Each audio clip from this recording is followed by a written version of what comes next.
gonna make a lovely onion, and therefore I peeled the whole stuff, and then we cut the bottom nice and gently, and then we cut the top.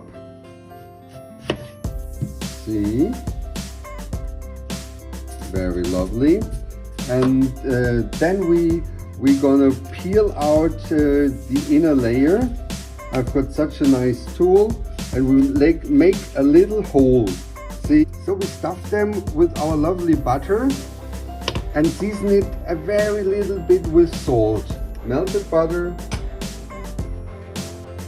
paprika, little bit cumin, black pepper, garlic, little bit of curry, some umami, and of course a little pinch of salt. And then we put a nice little pocket here, see, and very gently we pour in this beautiful butter here over it.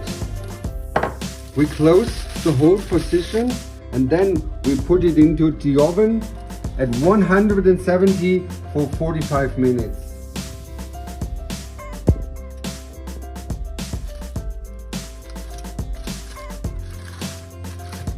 Look, you just might then cook them longer for 30 minutes and they just fall apart. This is so beautiful.